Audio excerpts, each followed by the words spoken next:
बहादुर शाह जफर ने देश की आज़ादी के लिए अपने बेटों के सर कटवा लिए, लेकिन अंग्रेज़ों की गुलामी मंजूर नहीं की। जब उनके औलाद के कटे हुए सरों को उनके सामने लाया गया तो उन्होंने कटे हुए सरों को चूमते हुए फख्र के साथ कहा था, भारत के बेटे ऐसे ही कामयाब होकर बाप के सामने आते हैं। इस हद तक बहादुर शाह जफर ने देश की आज़ादी के लिए कुर्बानियां दी थी।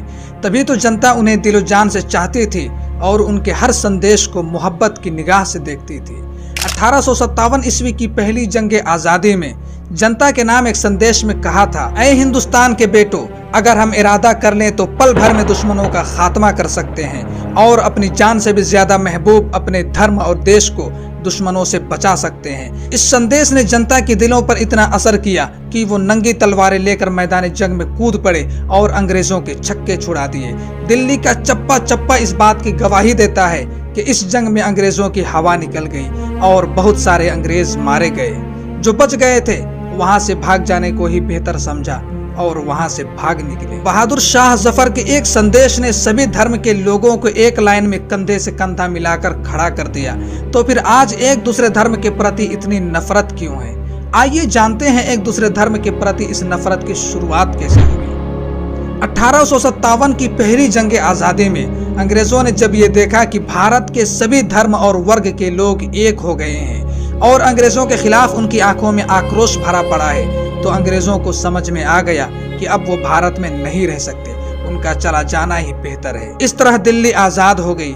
लेकिन बहादुर शाह जफर के दिमाग में ये बात बैठ चुकी थी कि पूरे भारत को आजाद कराना है। उन्होंने अंग्रेजों को देश से भगाने के लिए कई जोशीले बयान दिए ताकि जनता का हौसला बुलंद रहे। एक मौके पर उन्होंने कहा, इन फिरंगियों ने जनता पर बहुत अत्याचार किए हैं, अब इनके पाप का घड़ा भर चुका है, इसलिए वो जरूर फूटेगा। इन सारी बातों ने जनता के दिलों को गर्म कर दिया और पूरे देश में जगह जगह पर बगावतें आग की तरफ फैलने लगी, जिससे अंग्रेजों के हौसले टूट गए।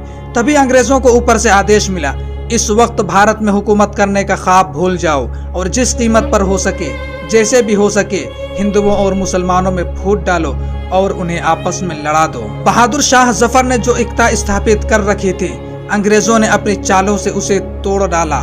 दौलत उन्होंने पानी की तरह बहा दिया और पूरे भारत की एकता को बिखेर कर रख दिया। आखिरकार अंग्रेज अपनी चाल में सफल हो गए और दिल्ली फिर से उनके कब्जे में आ गई।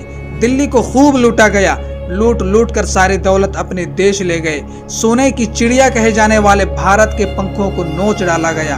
हिंदुस्तानियों को अपने ही देश में कैदी बना लिया गया।